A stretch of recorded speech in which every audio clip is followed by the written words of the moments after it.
Stardom, এত ভালোবাসা, তাও সুইসাইড। প্রিয় বন্ধুরা, জনপ্রিয় অভিনেতা অপূর্ব অভিনীত দুর্দান্ত ওয়েব সিরিজ বুকের মধ্যে আগুনের পার্ট 2 নিয়ে হাজির হলাম আপনাদের সামনে। ভালোভাবে উপভোগ করতে পার্ট 1টিও অবশ্যই দেখুন। ডেসক্রিপশন বক্সে এবং ওপরে ডান দিকে আই বাটনে লিঙ্ক দেওয়া আছে। প্রিয় বন্ধুরা, চলুন শুরু করা যাক বুকের মধ্যে আগুন। এপিসোড 5, উত্থান পতন। আরমানের বাড়িতে আরমানের সাথে তার মায়ের বাগবিতণ্ডা চলছে। আরমানের মা শাহিনা বলছেন, এটা আমার পার্সোনাল ম্যাটার, এটা নিয়ে কিসের এত প্রবলেম তোমার? আরমান রাগ করে বাড়ির বাইরে বেরোতে যাবে, তখনই তার বাবা তাকে বসতে বলে। তার বাবা বলেন, তোর কথা শেয়ার করতে পারিস। আরমান তখন কাঁদতে থাকে। তার বাবা বলেন, আরমান তুই ঠিকই জানিস। আরমান বলে, তাহলে একসাথে আছো কেন? আমরা সুখী পরিবার, এটা লোককে দেখানোর জন্য?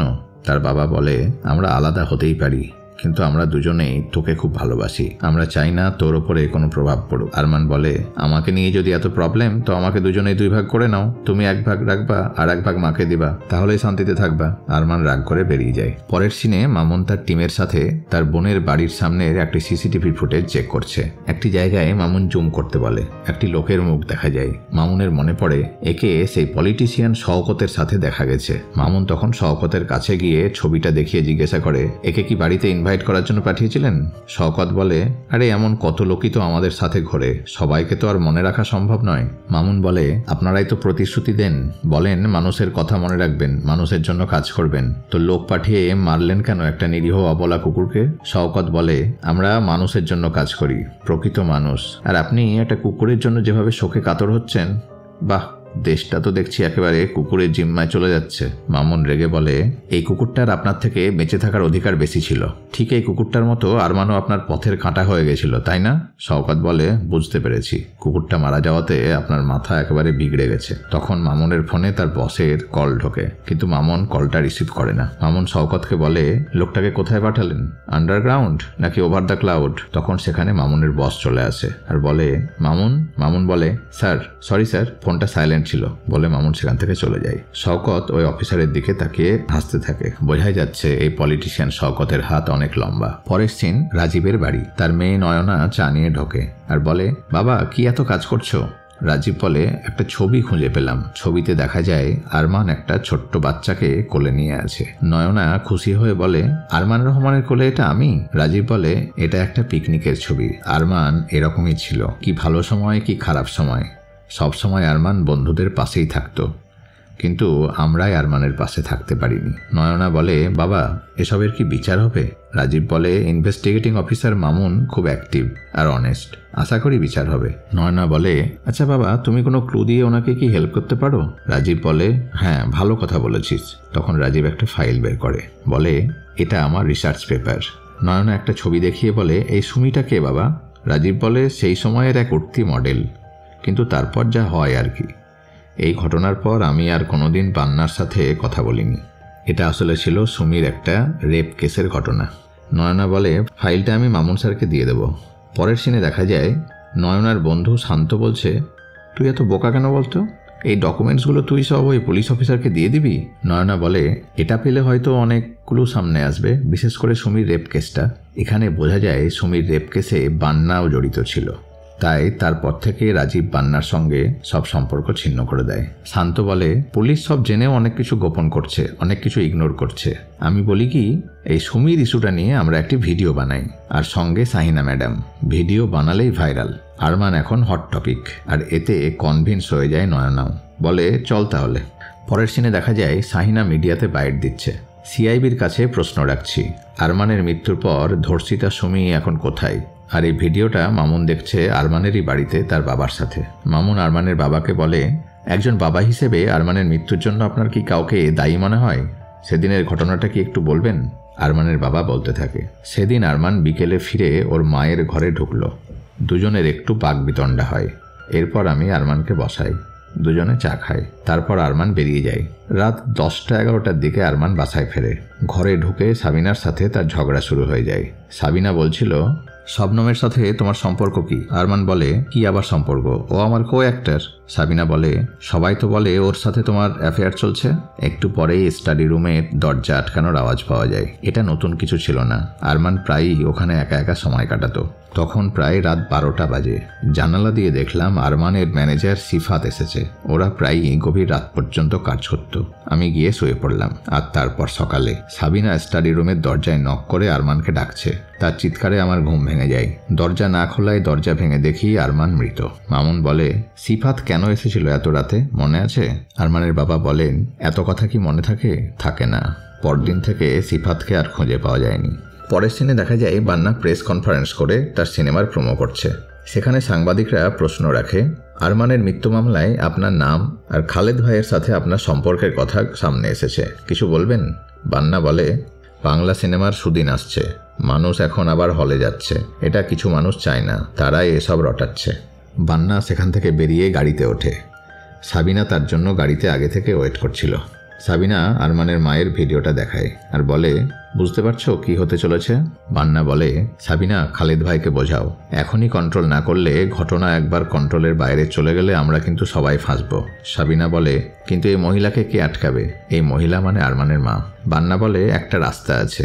রাজীবের কাছে আরমানের মায়ের কিছু ছবি আছে শওকত রেজার সঙ্গে, ওগুলো একবার হাতে পেলেই হয়। মানে বান্নার প্ল্যান হলো ওই ছবিগুলো দেখিয়ে ব্ল্যাকমেল করে আরমানের মায়ের মুখ বন্ধ করা। পরের সিনে মামুন শেফালিকে নিয়ে ইনভেস্টিগেশন করতে একটি গলিতে ঢোকে রুকসানা নামে এক মহিলার খোঁজে। একটি দরজায় নক করে এক মহিলা দরজা খোলে।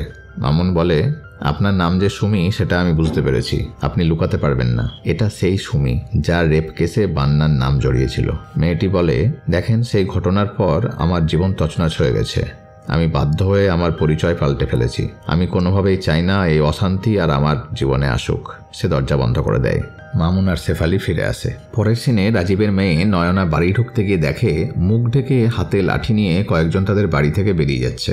আর ভেতরে ঢুকে নয়না দেখে তার বাবার হাত বাঁধা আর তিনি মেঝেতে পড়ে আছেন। নয়না তার বাবাকে ওঠায়। ঘটনার কমপ্লেন করতে মামুনের অফিসে যায়। তখন মামুন ছিল না। মিলন কমপ্লেন নিতে থাকে। কথায় কথায় নয়না বলে, আচ্ছা, মামুন স্যারকে সবাই এত ভয় পায় কেন বলুন তো? মিলন বলে, আরে উনি আসলে একটু রাগী আর এক এনকাউন্টার এক্সপার্ট। একটা ঘটনার পর থেকে ওনাকে সবাই ভয় পায়। আর ফ্ল্যাশব্যাকে ঘটনাটা দেখানো হয়। মামুন একজনের দিকে পিস্তল তাক করে আছে আর সে তাকে বলছে, মামুন না, মামুন কি করছো, মামুন? আর তখনই একটা গুলির আওয়াজ পাওয়া যায়। কিন্তু সেই স্পটে ঠিক কি ঘটে সেটা এখানে দেখানো হয় না।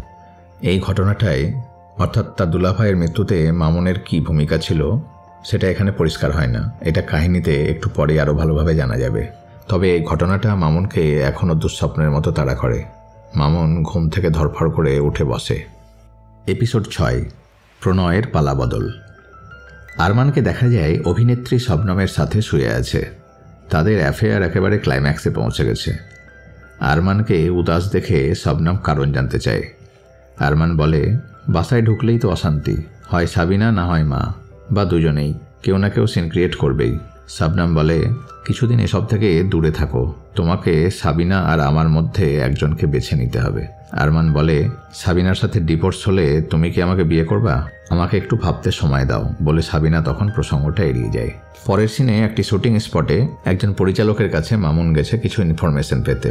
প্রথমে সে কিছু বলতে চায় না। মামুন তখন তাকে চাপ দিতে থাকে। তখন সে ডিরেক্টর বলে, সেদিন আরমানের মুড খুব খারাপ ছিল, খুব রাফ বিহেভ করছিল। আমি তাকে শান্ত করার চেষ্টা করছিলাম। আসলে আগের একটা ঘটনায় ও খুব মেন্টালি ডিস্টার্ব ছিল।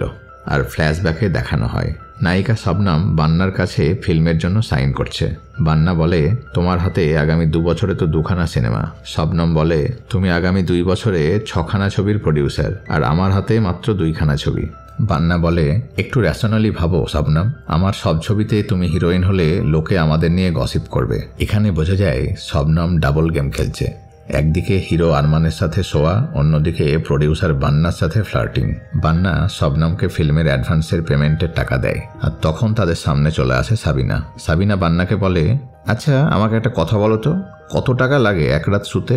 এক রাত শুয়ে পড়তে ঠিক কত টাকা নেয় এই মেয়েটা? বান্না বলে, আরে ভাবি, আপনি ভুল ভাবছেন, এটা ফিল্মের জন্য অ্যাডভান্সের পেমেন্ট। সাবিনা বলে, আমি কিচ্ছু ভুল ভাবছি না, ওর আরমানের সাথে কি সম্পর্ক আছে? শবনম বলে, আরমানের সাথে আমার কোনো সম্পর্ক নেই। সাবিনা বলে, তাই? তাহলে লেট নাইটে তুই আরমানকে ফোন করিস কেন? শবনম বলে, আমি ফোন করি না, আরমানই আমাকে ফোন করে। সাবিনা বলে, এই তুই কত টাকা নিবি আরমানের জীবন থেকে সরে যেতে? শবনম রেগে যায়। শবনম বলে, সাবিনা, মাইন্ড ইওর ল্যাঙ্গুয়েজ। সাবিনাও রেগে যায়। সে বলে, you mind your own business. ঘোর একটা। সাবিনা রেগে গিয়ে বলে, এই রেন্ডির সাথে আরমান কিভাবে যে সংসার করে, আমি চাইলে আরমানকে 2 মিনিটে নিজের করে নিতে পারি। পরিস্থিতি গরম দেখে বান্না সাবিনাকে সরিয়ে নিয়ে চলে যায়। এরপর সিন শিফট হয়। আরমান আর শবনম দুজনে লাক্সারি কারে নির্জন জায়গায় দেখা করতে গেছে। আরমান শবনমকে বলে, আচ্ছা আমি সাবিনাকে ছেড়ে এলে তুমি কি পারবে আমাকে গ্রহণ করতে? শবনম বলে, আরমান তোমার জন্য সিদ্ধান্ত নেওয়া যতটা সহজ আমার কাছে ঠিক ততটাই কঠিন। আমার বাবা ক্যান্সারের পেশেন্ট। এই অবস্থায় আরমান বলে, সবকিছু এক্সপ্লেন করতে যেও না, ইমোশনাল হয়েও তো ভাবতে পারো। দুজনেই ইমোশনাল হয়ে পড়ে আর কাছাকাছি চলে আসে। সিনের পর প্রেজেন্টে আসে। শবনম শুটিং সেটে অ্যাক্সিডেন্টের পর হসপিটালে ভর্তি, আর সে মোবাইলে আরমানের সাথে তার শুটিংয়ের পুরনো সিনগুলো দেখতে থাকে। কিছু একটা ভেবে সে মামুনকে কল করে। মামুন তার স্বাস্থ্যের খোঁজ নেয় আর বলে অ্যাক্সিডেন্ট থেকে খুব জোর বেঁচে গেছেন। শবনম বলে, এটা অ্যাক্সিডেন্ট ছিল না, কেউ হয়তো চায় না আমি দেশে ফিরি। আর তার মাথায় লাইট পড়ার ঘটনাটা আসলে কোনো অ্যাক্সিডেন্ট নয়, এটা হয়তো কারোর কারসাজি ছিল। পরের সিনে শেফালি মামুনকে রিপোর্ট করে, বলে, স্যার শবনমের ইনজিওর হওয়ার কেসটা অ্যাক্সিডেন্ট ছিল না, এটা একটা প্ল্যান্ড অ্যাটাক ছিল। মামুন বলে, তার মানে আরমানকে মার্ডার আর শবনমকে অ্যাটাক একই লোক করছে। লোকটা কে সেটা আমি জানি। শেফালি বলে, কে স্যার? মামুন বলে, পান্না। শেফালি বলে, আমিও ধারণা করেছিলাম স্যার, আপনি কিভাবে জানলেন? মামুন বলে, সিক্রেট ট্রিক, বান্নাকে ধরে এনে এমন ম্যাজিক দেখাবো দেখবে সুরসুর করে সব বলে ফেলছে, ম্যাজিকের জন্য ওয়েট করো। শেফালি বলে, ওকে স্যার। পরের সিনে মামুন হসপিটালে গেছে 20 বছর আগের এই কেসের চিফ ইনভেস্টিগেটিং অফিসারের কাছে। সেই অফিসার এখন অসুস্থ, তাই হসপিটালে ভর্তি। মামুন বলে, স্যার কোনো ক্লু কি দিতে পারবেন? আচ্ছা ফাইলে তো এফআইআর কপিটা মিসিং ছিল, ক্রাইম স্পটের কিছু কি মনে আছে? ক্রাইম সিনটা ঠিক কেমন ছিল? সে অফিসার বলে, স্মৃতি আমার সাথে ইদানিং বেইমানি করছে, তবে একটা ঘটনা খুব মনে আছে। ক্রাইম স্পটে ফুললি লোডেড পিস্তল পেয়েছিলাম। যে সুইসাইড করবে সে পিস্তলের সহজ মৃত্যু ছেড়ে কেন ফাঁসিতে ঝুলতে যাবে, এই উত্তরটা আমিও পাইনি। মামুন বিস্মিত হয়, এটা একটা ইম্পর্ট্যান্ট ইনফরমেশন। তাকে থ্যাংক ইউ বলে মামুন সেখান থেকে বেরিয়ে যায়। পরের সিনে মামুন একটা জায়গায় সেই ভিডিও ব্লগার শান্ত আর নয়নাকে ডেকে পাঠিয়েছে। গাড়িতে বসিয়ে তাদের বলে, তোমাদের একটা হেল্প লাগবে। নয়না বলে, কেমন? মামুন বলে, তোমরা দুজনে 2 ভাগ হয়ে একজন বান্নার দিকে আর একজন শওকত রেজার দিকে নজর রাখবে। নয়না আর শান্ত রাজি হয়ে যায়, কারণ এতে তাদেরও ভিডিও ব্লগিংয়ের জন্য কন্টেন্ট পাওয়ার চান্স আছে। শান্ত বান্নার উপর নজর রাখতে চলে যায়।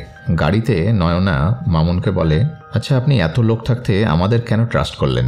মামুন বলে, ট্রাস্ট কই করলাম, তোমাদের আরমানের কেসটা ইন্টারেস্ট আছে তাই তোমাদের এক্সপ্লয়েট করছি। নয়না বলে, আপনি কি বরাবরই এমন রুড? এটা কি সেই ট্রমার কারণে? মামুন বলে, কোন ট্রমা? নয়না বলে, আপনার ওই দুলাভাইয়ের মৃত্যু। মামুন তাকে থামিয়ে দেয়, বলে, তোমার কি আর অন্য কিছু বলার আছে? নইলে গান শুনতে পারো। নয়না বলে, আরমানকে নিয়ে আমার একটা হাইপোথিসিস আছে, শুনবেন? মামুন বলে, বলো। নয়না বলে, আরমান আসলে 2 নৌকায় পা দিয়ে চলছিল। একদিকে তার ওয়াইফ সাবিনা, অন্যদিকে কো অ্যাক্টর শবনম। যতদিন নৌকা দুটো পাশাপাশি চলেছে আরমান তার লাইফ ভালোভাবে এনজয় করেছে, আর যখনই নৌকা দুটো 2 দিকে সরে গেছে আরমানও পানিতে ডুবে গেছে। মামুন বলে, ইন্টারেস্টিং, এদেশের প্রত্যেকটা মানুষের আরমানকে নিয়ে কোনো না কোনো হাইপোথিসিস আছে। অন্যদিকে শান্ত বান্নার উপর নজর রাখতে গিয়ে দেখে সে গাড়িতে কোথাও বেরোচ্ছে, সেটা সে ভিডিও করে মামুনকে পাঠিয়ে দেয়। মামুনের সন্দেহ হয় বান্না দেশ ছেড়ে হয়তো পালাতে চাইছে।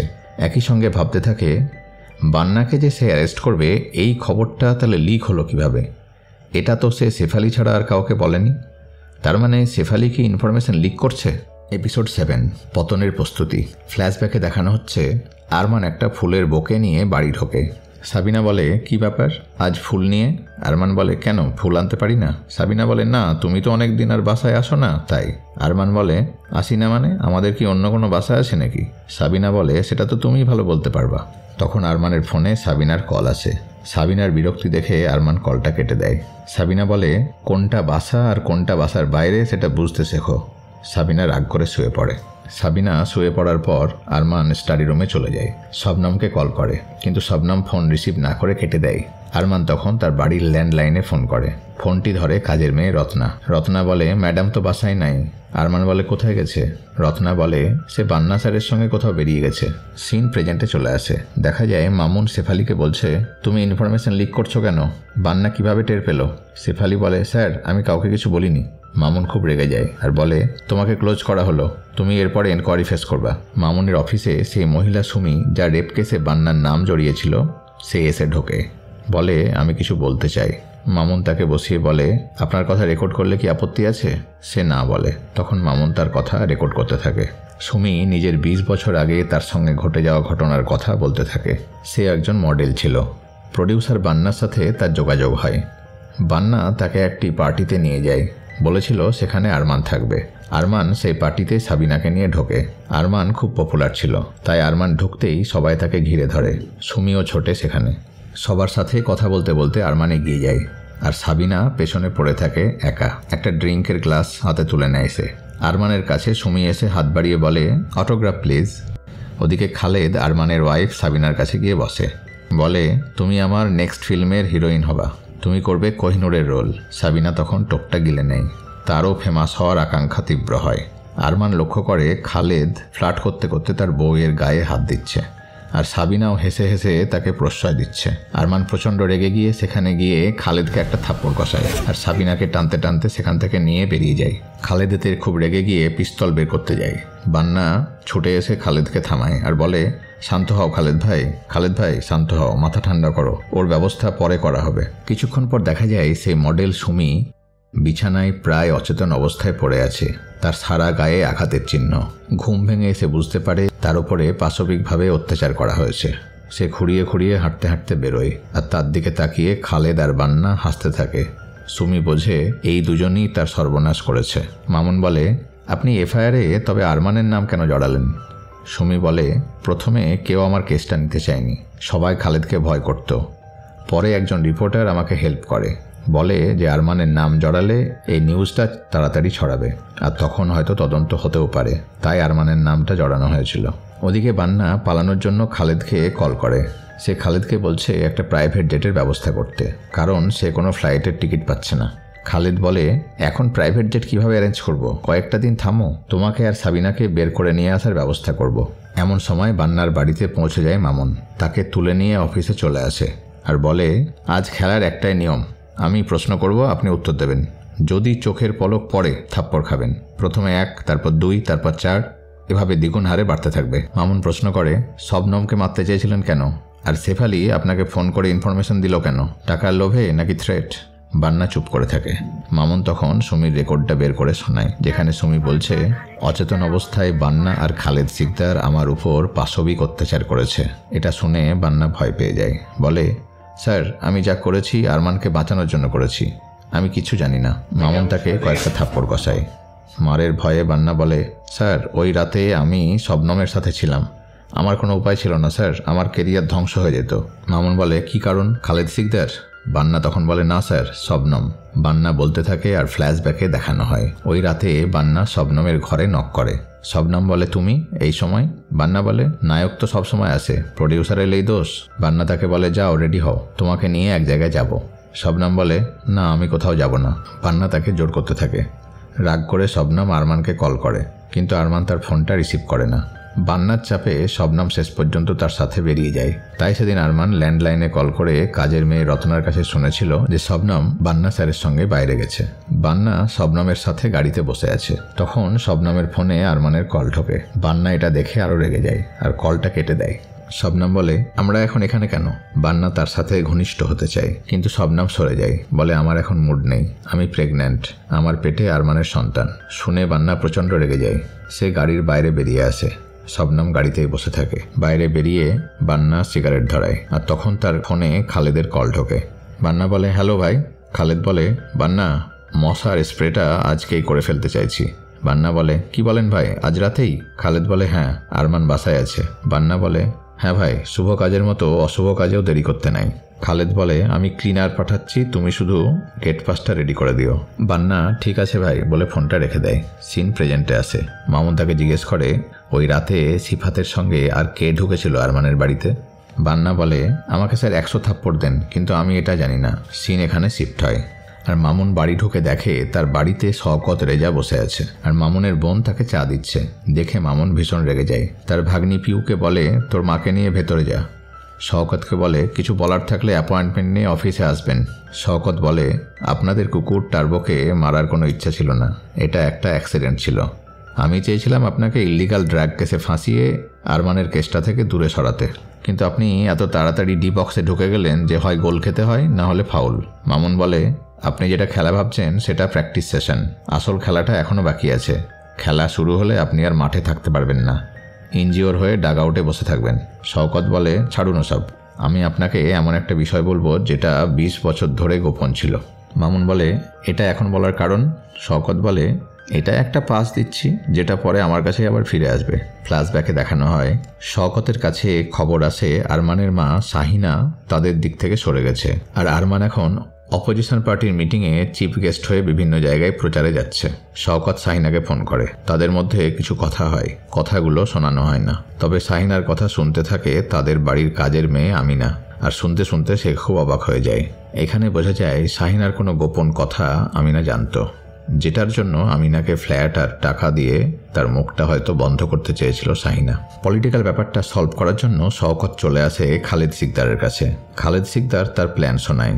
শুনে শওকত বলে, প্ল্যানটা পাস না হলে কিন্তু পলিটিক্যাল ব্যাকআপেও কোনো কাজ হবে না, বাকিটা আপনার রিস্ক। খালেদ বলে, রিস্কগুলো হুইস্কির সঙ্গে মিশিয়ে টুক করে গিলে ফেলাই তো আমার অভ্যেস, কোনো চিন্তা নেই। সিনের পর প্রেজেন্টে চলে আসে। শওকত মামুনকে বলছে, আপনি কন্ট্রাক্ট কিলার জার্মান সেলিমের নাম শোনেননি? মামুন বলে, সে এখন কোথায়? শওকত হাসতে থাকে, বলে, সেটা বের করা তো আপনার কাজ। পরের সিনে দেখা যায় মামুন জার্মান সেলিমের খোঁজ পেয়ে গেছে, আর একটি স্টেশনে মালগাড়ির আড়ালে জার্মান সেলিম লুকিয়ে পালানোর চেষ্টা করতে গেলে মামুন ছুটে গিয়ে তাকে ধরে ফেলে। তাকে পেটানোর সময় মামুনের ছোটবেলার একটা ঘটনা মনে পড়ে। আরমানও একটি ছবিতে শুটিংয়ের সময় ভিলেনকে এভাবে পেটাচ্ছিল। দূরে দাঁড়িয়ে সেই শুটিং দেখছিল কিশোর মামুন। শুটিং শেষ হতেই ছুটে গিয়ে আরমানের অটোগ্রাফ চেয়েছিল। আরমান জিজ্ঞাসা করেছিল, তোমার স্বপ্ন কি? সে তখন বলেছিল, অ্যাকশন করে ক্রিমিনাল ধরাই তার স্বপ্ন। আরমান তাকে বলেছিল, বাস্তবের ক্রিমিনাল কিন্তু অনেক ভয়ঙ্কর, কাজেই সাবধান। সিনের পর প্রেজেন্টে চলে আসে। মামুন তার অফিসে জার্মান সেলিমকে ইন্টারোগেট করছে। মামুন বলে, তোমার এমন অদ্ভুত নাম কেন, জার্মান সেলিম? সেলিম বলে, একবার এক মেয়েকে পড়াতে গিয়ে তার বাবার জার্মান শেফার্ডের কামড় খেয়েছিল, তারপর থেকে লোকে তাকে জার্মান সেলিম বলে ডাকে। মামুন বলে, কুত্তার কামড় খেয়ে নাম পাল্টে গেল? সেলিম বলে, ওটাকে ছাড়িনি স্যার, জবাই করে খাসির মাংসের সাথে বাজারে বেচে দিয়েছি। স্যার, আমি অ্যাজমা আর হাই ব্লাড প্রেশারের রুগী, আমাকে ছেড়ে দেন, আমাকে এসবের মধ্যে আর জড়ায়েন না। সময়ে ওষুধ না পেলে আমার হার্ট অ্যাটাক হয়ে যাবে, আমি মুখ খুললে ওরা আমাকে মেরে দেবে। মামুন বলে, কয়েকটা প্রশ্নের উত্তর দাও, রাজসাক্ষী হয়ে যাও, তোমাকে ছেড়ে দেবো। নইলে আমাদেরও জার্মান শেফার্ড আছে, তার কামড় খেলেই তোমার সব মনে পড়ে যাবে। সেলিম তখন নিরুপায় হয়ে বলতে থাকে, সেই রাতে সে আরমানের বাড়ি গিয়েছিল। তখন খালেদ ফোন করে তাকে বলে, আরমানের ম্যানেজার ঢুকলেই তাকে ভেতরে নিয়ে যেতে হবে, আর কাজ শেষ হলে ম্যানেজার সিফাতকে অ্যাসিড দিয়ে গলিয়ে দিতে হবে। জার্মান সেলিম ওকে স্যার বলে ফোনটা রেখে দিয়েছিল। এরপর দেখা যায় সিফাত সেখানে আসে। দুজনের মধ্যে ইশারায় কিছু কথা হয়। সিফাত মেন গেট দিয়ে বাড়ি ঢোকে, আর জার্মান সেলিম অন্য দিক দিয়ে ভেতরে ঢোকে। এই কারণে সেদিন সিফাতকে ঢুকতে দেখেছিল আরমানের বাবা। মামুন জিজ্ঞাসা করে, ভেতরে ঢুকে কি হলো? সেলিম তখন হাঁপাতে হাঁপাতে বলতে থাকে, ভেতরে ঢুকে সিঁড়ি দিয়ে ছাদে উঠেছিলাম, ছাদ থেকে দড়ি বেয়ে আরমানের ব্যালকনিতে নেমেছিলাম, আর তারপর একটা অদ্ভুত ঘটনা ঘটে স্যার। মামুন বলে, কি ঘটনা সেলিম? সেলিম হাঁপাতে থাকে, আর তারপর স্যার বলতে বলতে হার্ট অ্যাটাকে মারা যায়। মামুনের কাছে অজানা থেকে যায় সেদিন কি অদ্ভুত ঘটনা ঘটেছিল। এপিসোড 8, হত্যা নাকি আত্মহত্যা। ফ্ল্যাশব্যাকে দেখানো হয় আরমান শবনমের সাথে ঝামেলার পর স্টাডি রুমে ঢুকে ড্রয়ার থেকে লোডেড পিস্তল বের করে সিগারেট ধরিয়ে বিষণ্ণ মনে নিজের মাথায় পিস্তল ধরে, কিন্তু গুলি করে না, ভাবতে থাকে। এমন সময় দরজা খোলার আওয়াজ পাওয়া যায়। সে চমকে পিস্তল রেখে দরজার দিকে তাকায়, কিন্তু তারপর কি ঘটে সেটা আর দেখা যায় না। সিন এখানে শিফট হয়, আর দেখা যায় মামুনের বাড়ি। সে তার ভাগ্নি পিউয়ের সাথে টিভি দেখছে। খবরে দেখানো হচ্ছে আরমানের মা শাহিনা বলছে, তদন্তকারী কর্মকর্তার বাড়িতে হামলা হচ্ছে, তাদের সাসপেন্ড করা হচ্ছে। এভাবে চললে আমার ছেলের মৃত্যুর বিচার কোনোদিনই হবে না। পিউ বলে, মামা ও কি সত্যি বলছে? মামুন বলে, সত্য বলার ভান করছে। এই কেসে সত্য বলে কিছু নাই রে, যা চলছে তা সত্যের বিভিন্ন রূপ। পরের সিন রাজীবের বাড়ি। সেখানে শান্ত আর রাজীবের মেয়ে নয়নাও আছে। মামুন রাজীবকে বলছে, আপনার সাথে কি আরমানের মায়ের কথা হয়? রাজীব বলে, কেন বলো তো? মামুন বলে, শেফালির সাসপেন্ডের খবরটা আরমানের মাকে কে জানালো? নয়না বলে, তা তো জানি না। মামুন বলে, তোমরা লাস্ট কবে ওনার ইন্টারভিউ ভিডিও করেছো? নয়না বলে, আমাদের বাসায় অ্যাটাক হওয়ার আগের দিন। মামুন উঠে শান্ত আর নয়নার সামনে গিয়ে দাঁড়ায় আর বলে, তাহলে তোমাদের কম্পিউটার হ্যাক করে হয়তো ইনফরমেশন পাচ্ছে নাকি? শান্ত বলে, হ্যাঁ নিশ্চয়ই হ্যাক করে পেয়েছে। মামুন তখন শান্তকে একটা ধমক দেয় আর একটা থাপ্পড় কষায় আর বলে, একটাও মিথ্যা বলেছ কি থাপ্পড় সমানুপাতিক হারে বাড়তে থাকবে। শান্ত তখন ভয় পেয়ে যায় আর তার কাছে সব স্বীকার করে। পরের সিনে শান্তকে নিয়ে মামুন শাহিনার মায়ের অফিসে ঢোকে। ইলেকশনের আগে কেসটা রিওপেন করতে গেলেন কেন? শওকত রেজার জন্য। শাহিনা বলে, আপনারা কি ভাবেন একজন নারীকে? আমি এটা চেয়েছিলাম আরমানের জন্য, আমার জন্য। আরমানের মৃত্যুর পর অনেকবার মরে যেতে চেয়েছি, এখনও যে বেঁচে আছি সেটাও মৃত্যুর মতোই একাকী। মামুন বলে, তাহলে কি সবার উপর বদলা নেওয়ার জন্য? শাহিনা বলেন, না, সবাইকে শুধু একটাই জিনিস মনে করিয়ে দিতে চেয়েছি, কিভাবে ওরা তিল তিল করে আমার আরমানকে মেরেছে। আমি চাই আমার মৃত্যুর আগে এর সুরাহা হোক। আমি আপনার মতোই একজন অনেস্ট অফিসারের জন্য ওয়েট করছিলাম। মামুন বলে, আমি কেন? শাহিনা বলেন, কারণ আপনি আরমানের ফ্যান, একজন সত্যিকারের ফ্যান। পরের সিনে দেখা যায় আরমান শেফালিকে নিয়ে তার বসের কাছে গেছে। আরমানের বস শেফালিকে জানতে চায় কার কাছে সে ইনফরমেশন শেয়ার করত। শেফালি চুপ করে থাকে। মামুন তাকে জোরে একটা ধমক দিয়ে বলে, টক শেফালি। শেফালি তখন স্বীকার করে নিকোলা কোস্টা স্যারের কাছে সে সব ইনফরমেশন দিত, কারণ তাকে বলা হয়েছিল মামুনের সব অ্যাক্টিভিটির ওপর নজর রাখতে আর নিকোলা কোস্টার কাছে আপডেট দিতে। নিকোলা কোস্টা তাকে এরকমই বলেছিল, যাতে কোনো অ্যাক্সিডেন্ট না হয়ে যায়। এর আগে মামুনের দুলাভাইয়ের যেভাবে মৃত্যু হয়েছিল তেমন কিছু যেন না হয়। মামুনের বস মামুনকে নিকোলা কোস্টার সব ফোন কল আর মুভমেন্টের রেকর্ড ট্র্যাক করতে বলে। মামুন ওকে স্যার বলে সেখান থেকে বেরিয়ে যায়। পরের সিনে দেখা যায় মাস্ক পরে কয়েকজন সাবিনাকে তার ঘর থেকে বের করে এনে একটি গাড়িতে উঠিয়ে মুখের বাঁধন খুলে দিচ্ছে আর ভিয়েতনামের ফ্লাইটের টিকিট দিয়ে বলছে, আপনার ভিয়েতনাম যাওয়ার সব ব্যবস্থা পাকা করা আছে। এরা আসলে খালেদের লোক। এসব ঘটনা অন্য একটি গাড়িতে বসে দেখে ফেলে শবনম আর সে ফোনে মামুনকে সব জানিয়ে দেয়। মামুন সঙ্গে সঙ্গে সাবিনাকে তুলে নিয়ে অফিসে চলে আসে। বলে, ভিয়েতনাম পালাতে চাইছেন কেন? আপনাকে তো সন্দেহের বাইরেই রাখা হয়েছিল। সাবিনা বলে, আমার দম বন্ধ হয়ে আসছিল। মামুন তখন বলে, তা বলে কিডন্যাপিং এর নাটক সাজাবেন? সাবিনা বলে, নাটক আমি সাজাইনি। মামুন বলে, বুঝতে পেরেছি। আরমানের রুমে সেদিন একজন প্রফেশনাল কিলার ঢুকেছিল, আপনি কি জানতেন? সাবিনা বলে, না, তবে সেদিন বান্না আমাকে বারবার ফোন করছিল। ফ্ল্যাশব্যাকে সেই রাতের দৃশ্য দেখানো হয়। শবনম গাড়ি থেকে নেমে আসে আর হাসতে হাসতে বলে সে প্রেগন্যান্ট নয়, তবে সে আরমানকে ভালোবাসে আর বান্নাকে ভালো বন্ধু মনে করে। এটা শুনে সেদিন বান্না সাবিনাকে ফোন করেছিল। শবনমের পেটে আরমানের সন্তান আসে শুনে তার মাথা গরম হয়ে গেছিল, তাই সে খালেদ ভাইকে গ্রিন সিগন্যাল দিয়েছিল। কিন্তু পরে নিজের ভুল বুঝতে পেরে সে সাবিনাকে অ্যালার্ট করতে চেয়েছিল, কিন্তু ততক্ষণে তীর হাত থেকে বেরিয়ে গেছে। বান্না আরমানের খুনটা আটকাতে খালেদকে কল করে বলেছিল, ভাই একটা ভুল হয়ে গেছে ভাই, আজ রাতটা থাক না আজ রাতটা। কিন্তু খালেদ বলে, রুগী মরবার পরে এখন ডাক্তার ডেকে আর কি হবে বান্না, মানে ততক্ষণে যা হওয়ার হয়ে গেছে। বান্না শেষ মুহূর্তে আরমানকে বাঁচাতে চেয়েছিল কিন্তু পারেনি। বান্না বলে, মোহ আমাকে অন্ধ করে দিয়েছিল স্যার। পরের সিনে শবনমকে ইন্টারোগেট করছে মামুন। বলে, আপনি তো আরমানকে ভালোবাসতেন তাই না? শবনম বলে, হ্যাঁ ভালোবাসতাম, এখনো ভালোবাসি, কিন্তু ওই সময় আমার কেরিয়ার বেশি ইম্পর্টেন্ট ছিল। বিয়ে করে সেটার ক্ষতি করতে চাইনি। আমি আরমানের মৃত্যুর বিচার চাই, তাই যতটা ইনফরমেশন আছে আপনাকে দিয়ে আমি হেল্প করতে চেয়েছি। মামুন বলে, আপনি আরমানের পাশে থেকে চাইলে ওর মৃত্যুটা আটকাতে পারতেন না? শবনম ইমোশনাল হয়ে পড়ে, কারণ সে আরমানের পাশে থেকে সরে না গেলে আজ হয়তো আরমান বেঁচে থাকতো। মামুন শেষ পর্যন্ত তদন্তের ভিত্তিতে তার মতো করে তার বসের কাছে ফাইনাল রিপোর্ট সাবমিট করে। পরের দিকে দেখা যায় নয়না মামুনের সঙ্গে দেখা করতে এসেছে। নয়না জানতে চায়, রিপোর্ট কি সাবমিট করলেন? মামুন বলে, হ্যাঁ করলাম। নয়না বলে, সত্য পেলেন? মামুন বলে, যেটা পেলাম সেটা একটা ধাঁধা। নয়না বলে, সেটা কেমন? মামুন বলে, আরমান মরিয়া প্রমাণ করিল যে আরমান মরে নাই। নয়না বলে, আপনি আসলে বলতে চান না? কিছু মনে না করলে আপনার দুলাভাইয়ের মৃত্যুর ট্রমাটা কি জানতে পারি? মামুন তখন বলে, সেই ঘটনাটা পুলিশ রিপোর্টে গোপন করা হয়েছিল।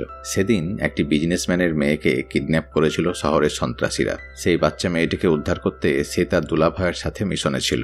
তারা বাচ্চাটিকে উদ্ধারও করেছিল, আর তারপর ওই ক্রিমিনালগুলোকে ধরতে গিয়ে শেষ মুহূর্তে দুলাভাইয়ের মাথায় পিস্তল রাখে গুন্ডারা। মামুনকে তার পিস্তল মাটিতে রাখতে বলে, আর মামুনের দুলাভাই মামুনকে বলেছিল, মামুন তুমি শুট করো, কারণ মামুনের নিশানা ছিল নিখুঁত। সে শুট করলেই ওই ক্রিমিনালগুলোকে মেরে দিতে পারত, কিন্তু তার দুলাভাইয়ের কারণে সে সেদিন রিস্ক নিতে ভয় পেয়েছিল। সে পিস্তল মাটিতে রেখে দিয়েছিল, আর তখনই ওই শয়তানগুলো গুলি করে তার দুলাভাইকে মেরে দেয়।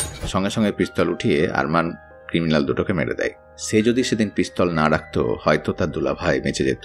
এটা সে নিজের একটা ভুল বলে মনে করে, যদিও এতে তার কিছুই করার ছিল না, কিন্তু সেই ট্রমা তাকে এখনো তাড়া করে। এই ঘটনা যেহেতু পুলিশ ফাইলে গোপন করা হয়েছিল, তাই সে তার বোনকেও কোনোদিন বলেনি। এই ঘটনা মামুন শেষে তার ভাগ্নিকেও বলে, যেটা সে এতদিন চেপে রেখেছিল। তার ভাগ্নি কাঁদতে কাঁদতে বলে, মামা এখন আমি হালকা বোধ করছি। তার বোনও সব শুনে কাঁদতে থাকে। এতদিনে তারা সব সত্য জানতে পেরে সব মান অভিমান ভুলে যায়। এরপর এই সিরিজের শেষ সিন আসে। মামুন তার ডায়েরি খুলে আরমানের অটোগ্রাফ দেখছে আর ভাবতে থাকে আরমান যেন তার কাছে এসে বসেছে। মামুনকে বলছে, তুমি অনেক লাকি মামুন, নিজের চেপে রাখা কষ্টগুলো কারোর সাথে শেয়ার করতে পেরেছো, কিন্তু আমি পারিনি। মামুন জিজ্ঞাসা করে, তবে কি আত্মহত্যা নাকি খুন? আরমান বলে, থাক না, এই প্রশ্নের উত্তরটা অজানা। এই উত্তরটা পেলে মানুষ হয়তো আমাকে ভুলে যাবে। এই প্রশ্নটার মধ্যেই না হয় আমি মানুষের মনে বেঁচে থাকি, একটি অমীমাংসিত গল্প হয়ে। এখানেই সিরিজটি শেষ হয়। প্রিয় বন্ধুরা, আশা করি গল্পটি তোমাদের ভালো লেগেছে। দুর্দান্ত ওয়েব সিরিজগুলির সব এপিসোডের এক্সপ্লেনেশন একসঙ্গে পেতে হলে আমাদের চ্যানেলটি অবশ্যই সাবস্ক্রাইব করার অনুরোধ রইল। অনেক অনেক শুভেচ্ছা ও ধন্যবাদ বন্ধুরা। খুব ভালো থেকো সকলে।